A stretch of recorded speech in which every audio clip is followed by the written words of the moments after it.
Hello mga kumari kong tunay, ngayon po ay Mother's Day, kaya tayo po ay magluluto ng ulam na kalderetang manok at pansit. Kaya samahan niyo po ako. Ayan na nga mga kumari ko, binuksan ko na ang kalan.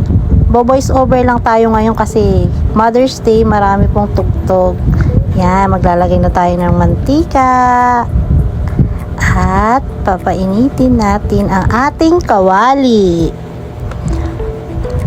Pagkatapos uminit, yan, sasalang ko na po yung mga gulay. Piprito muna natin ang gulay.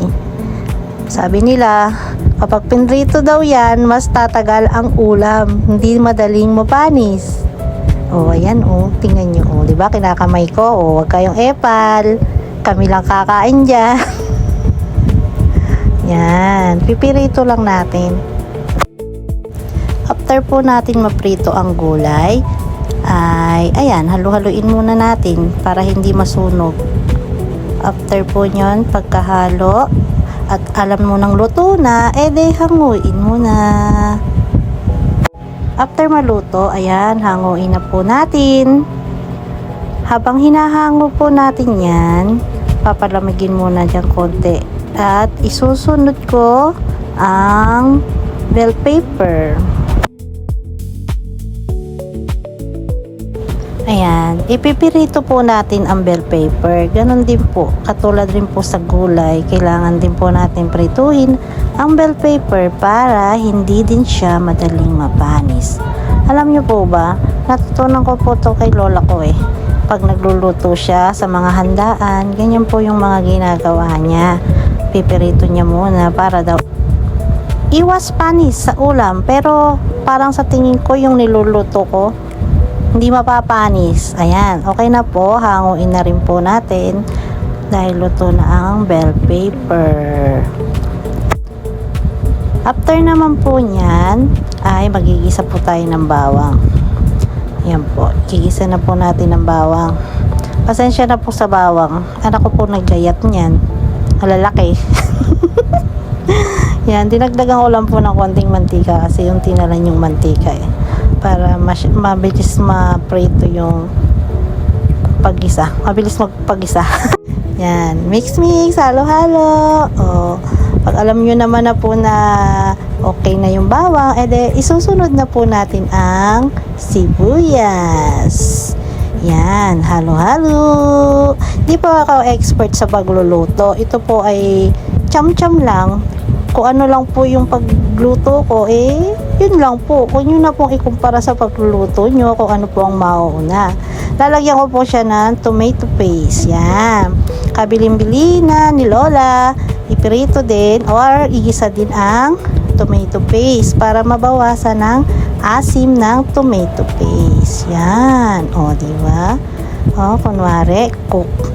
Chep. Yan, halu-haluin po natin para mabawasan ang asim ng tomato paste. Pagkaraan po at alam nyo na po na medyo nagko-color na, lumalabas na yung aroma at kulay ng tomato paste, eh isusunod na po natin dyan ang manok. Wait lang, manok. Ayan, nasan yung manok? Nawawala po yung manok eh, wait, ayan. Ayan yung manok, nakita nyo ha. Ayan, gigisa po natin yung manok. Ayan. Habang ginigisa ko po yung manok, naamoy ko po yung aroma niya. Hindi nyo naamoy, no? O, ako lang nakakaamoy. Ayan, ganyan po. Ayan po ay aking pamamaraan ng pagluluto. O, iba-iba po tayo ng style ng pagluluto. Kung sa inyo po ay iba, sa akin, eh, ganito po kasi ako magluto, eh. Basta ang para sa akin, eh, yung kakalabasan, eh, masarap at makakain po ng aking mga anak. Yan, naglagay po ako ng asin. Tapos, yan, paminta, binudburan ko yan. Marami yung paminta kasi pag mas paminta po, mas masarap. Ewan po, sa akin, ganun, masarap eh. O, di po ba? O, halo. Kasi matutuyot yung ano eh, pag di natin hinalo, baka masunog. Halo-halo. Halo kay ube. Halukayin mo pa. Ayan. O, di po ba? Ano, di ba? Ang ganda ng kulay, no? Yan. After po niyan ay takpan. Tatakpan po natin para mag-steamer yung katas niya. Hinalo ko uli. Wait, hindi ko pa tatakpan. Haluin ko pala po muna. Akala ko po kasi tatakpan ko na. Yan, halo-halo po muna. Kasi baka nagtutong na yung ilalim. Ayan, tinakpan. Yung pa lang po pala tatakpan. Then, ayan. Hahaluin po uli natin. Kasi nga po, kakatanggal natin ng takip. Siyempre po, baka nagtutong na yung ilalim. Halo-haluin po natin. Pagkatapos, lalagyan natin siya ng Reno. Yan, pampasarap. Reno. Tama po ba? Ganyan din po ba kayo? May Reno din po ba niluluto nyo? Kasi sa akin may Reno Hindi ko po kasi alam Yan, halu-haluin po natin para yung Reno ay magiwa-iwalay kasi dikit-dikit yung Reno Yan, ang sarap na po. Tingnan nyo, yan po. Yan pa lang yan, masarap na. Naamoy na. Sarap ng amoy. Sa totoo lang po, si lola ko po talaga ay magaling magluto. Pero hindi ko po nakuha yung pagiging magaling niya magluto. Kung ano lang yung alam ko na nakikita ko, ganun lang. Yan, nilalagyan ko na po siya ng tomato sauce. Tomato sauce. Yan, diba? Hindi ko po nilahat, baka kasi masim Yan, halo-halo, halo-halo hanggang kumalat po yung excuse me po. Yan, halo-halo. Ayan. After po niyan, ano pa po ba yung gagawin ko? Okay. Lalagyan or tatakpan or yan, tinakpan ko po pala. Pasensya na. Ayan, ay kumukulo na po. Medyo nilagyan ko po siya ng konting tubig kasi para po pag nilagyan po natin ng gulay mamaya or ngayon, lalagay ko po kasi yung gulay para mabilis lumambot yung gulay. Kahit na prito na natin, medyo hindi pa po kasi siya malambot. Mali-mali. Hirap po wala mag voice over. Ayan, halo-haloin po natin. Konti lang naman po yung nilagay kong tubig para lang sa gulay ay lumambot siya. Ang sarap na. Kita nyo po ba? Yan. Tingnan nyo maigi. Hindi po siya kompleto. Wala siyang hotdog. Kung ano man po yung alam nyo na meron sa kaldereta. Yan po ay pansamin lang naman po. Pang-ulam lang. Ayan, titikman ko po kung masarap. Hindi nyo nakita yung mukha ko. Masarap. Lagyan po natin ng konting bechin. Konti lang po yan. Yan. May dumating na chikiting. Ayan po yung kumari ko. Chismosa po yan. Ayan pa po yung isa. Nagdatingan na. Alam nyo na po kung anong mangyayari. Dahil Mother's Day. Alam nyo na. Ayan po. Ayan. Okay na po ba? Alam nyo po ba ang mangyayari ngayon? Subaybayan nyo po kung ano pong mangyayari. Yan. Pakukuluin po natin para lumambot ang ating, medyo nilagyan ko po ng asukal kasi po, gusto po kasi ng anak ko yung medyo may konting tamis. Ayan, huwag nyo na pong ikumpara ulit yan po ay para po sa amin lang, ulam po lang po namin yan, para po sa mga anak ko, yan po yung gusto nilang panlasa, kaya wala po kayong magagawa kung ganyan ang pagluluto ko. Halo-haluin lang po ulit. After nyan is tatakpan ko po ba yan? Ano po sa palagay nyo tatakpan? Titikman ko po pala uli. Wait, titikman ko pala. Akala ko tatakpan. Tikim-tikim. Nagchika pa. Ayan. Anong panlasa? Tinikman ko. After nun, parang feeling ko nga may kulang Feeling ko may kulang lang Kulang ng kanin. Yun po yung kulang dyan, kanin. Kasi para sa akin, okay na po yung lasa niyan Sa palagay nyo po ba, may kulang pa? Kulang pa. Tinikman na naman. Hindi na kontento sa isang tikim. Ano kulang? Ang daming tikim. Ayun, may nilagay pa akong konting asukal. Yung pala ang kulang. Hindi nyo nahulaan, Yan, asukal, di nyo nahulaan. Nagdagdag ako lang asukal kasi kulang po sa konting tamis. Hindi naman po yung matamis na matamis, yung naglalaban lang po yung alat at yung tamis. Ayan. Oh, halo-halo.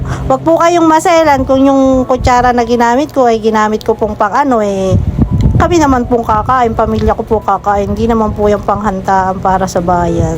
Toong buhay po kasi, ganun po talaga. Minsan, kung ano yung ginagamit panghalo, yun na lang din ginagamit yung pantikim. Oh, yung iba defensive, ganun po talaga. Wag kayong ano dyan. Konting kulo na lang po at okay na. Ngayon po ay isusunod na po natin lutuin ng pansit. Yan po ay ang karne ng baboy. Karne ng baboy po yung ginamit ko kasi wala na akong chicken. Yan, medyo na ganyan-ganyan ko ang tawag dun. Basta, yan. Niluluto ko yung para kasi mayroon po siya kasi konting yelo. Galing po kasi yan sa freezer. Medyo may yelo pa. Kaya, yan. Gisa-gisa para lumabas ang konting mantika. Yan. Ganyan din po ba kayo magluto? First time ko po kasi magsahog ng baboy. Kasi parang iba po yung sa pansit sa pagmanok. Pero ngayon first time ko magluto na baboy ang sahog sa pansit. Ayan, halo-halo lang. Pag okay na at medyo mapula-pula na po yung ating medyo nilagyan ko lang pong konting mantika kasi susunod po kasi magigisa tayo ng bawang at sibuyas. Wait, hanapin ko lang sibuyas at bawang ko, layo kinuha ko po kasi yung sibuyas at bawang. Ayan, lalagay na po natin ang sibuyas. Sinama ko na din po sa paggisa ang bawang. Malalaki na naman po yung gayat ng amin bawang. Yung anak ko po, hindi hiniwa, pinitpit lang. Ayan. Ayan. Kasi ako na lang yung mag-a-adjust. Ayan. After po na okay na ang ating bawang, ay isusunod. Ang tagal isunod, nakakainip. Ayan, isunod muna kasi. Ayan na po ang sibuyas. Ang tagal. Ayan. Susunod na po natin ang sibuyas. Halo-halo hanggang lumabas po ang aroma ng ating sibuyas at bawang. Ayan, gisa-gisa lang natin hanggang mag-aromatic. Hanggang lumabas na yung aroma. Ayan, ganyan. Gisa-gisa, halo-halo. Na-try nyo na rin po ba magluto ng pansit na ang sahog ay baboy? Kasi ngayon ko lang gagawin Ngayon po ay nalagyan po natin ng toyo. Para sa mga babaeng may toyo. Yan. After po nyan ay medyo pakulo-kuloin konti, tatakpan ulit. After nun, open lalagyan po natin ng tubig. Nagpainit na po ako ng tubig na mainit kasi andyan na po yung mga kumari ko nag-aantay na para mabilis na pong maluto. Ayan, konting kulo lang kulo-kulo na. After po nyan is maglalagay ulit tayo ng ano ba ilalagay ko? Gulay, carrots. Lalagyan po natin yung carrots para maluto na siya agad. Manipis lang naman din yung carrots at madali rin naman po yung maluluto. Mayano lang po yung paghihiwa. After nyan ay tatakpan na naman pala. Bukas uli. Pagkatakip, bukas lalagyan ng mga spices like pamintang pino. Mas madaming pamintang pino, mas masarap. Paminta, ilan yan? Mga ano lang po, 10 ba? 5? 8 piraso nilagay ko. Yan, piso-piso lang po kasi yan kaya pa isa-isa ang aking paglagay ng paminta. Wala po kasi dito yung 5 piso yung buuan. Sa tindahan lang po kasi ako bumili nagpabili. After nyan Oh, yan. Ang tawag dyan, oyster sauce. Bigyan natin ng oyster sauce. Oyster sauce. Halo-halo. Halo-halo. Halo-halo. Halo-halo. Yan. Siyempre, titikman na naman. Wag nyo na naman akong i-bash. Ginamit ko yung kutsara. Pantikim. Yan po talaga. Ganyan po talagang buhay natin sa pagluluto. Reality versus the reality. Lagyan natin ng konting magic, konting betchin. Hindi naman po yan masama. Basta moderate lang. After kumulo-kulo, ayan, binabad na po natin yung pansit. Mga ano lang po yan, 1/4 lang po yan. Kasi konti lang naman lulutuin natin. Pansatin lang, at dahil meron tayong mga kumaring nagbisita, syempre salo-salo po tayong kakain dyan. Inaantay din nila yan. Favorite yata nila yung pansit ko. Ewan ko lang din. Yan, hinalo ko lang konti at may natira pa po sa planggana. Ilalagay din po natin dyan. Yan. Diba? Parang sopas, parang sotanghon, pero pansit po yan. Tama lang po yung tubig na nilagay ko pang pansit. Ayan po, malapit na po yan maluto. Kaunting halo-halo na lang. Ayan, medyo maputla po, pero dadagdagan po natin yan ng toyo maya-maya. Ayan, masarap. Amoy pa lang, naamoy ko siya, masarap. Simple celebration lang po kapitang Mother's Day kasama yung aking mga kumare. Ayan, lalagyan na po natin ng repolyo. Yung repolyo po namin, anak ko din po naghiwa niyan, kaya ganyan po kalalaki ang hiwa niya. Bawal mambash. Ganyan po, masarap po yan. Tignan nyo, pag naluto yan, ubos po lahat yan. Pag nagluluto ako, wala natitira.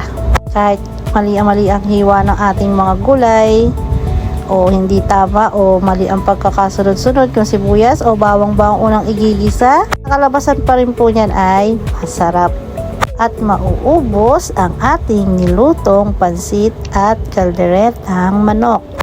Ayan, halu-haluin lang po natin para yung tubig sa ilalim or yung sabaw is mahalo. At yung mga medyo hindi pa masyado lutong gulay ay lumambot. Yan, naiinip na po ba kayo? Ayan po. Yan, medyo nilalagyan po natin ng konting toyo yan kanina. Hindi lang po napakita sa video. Kasi nga po ay maputla ang ating pansit. At ngayon ay medyo dadagdagan natin ng mga pampalasa. Siyempre, titikman natin para malaman natin kung ano. May di nakatiis, may kamay na gumukot ng pansit. Sino kaya yun? Mamaya i-reveal. Okay na kaya sa kanyang panlasa? Hindi siya nakatiis. Ayan, kunwari, kumuha na kutsara. Ayan. Tignan yung reaction.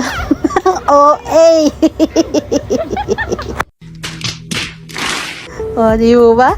Tingin pa lang yan, mga nababaliw na. Ayan.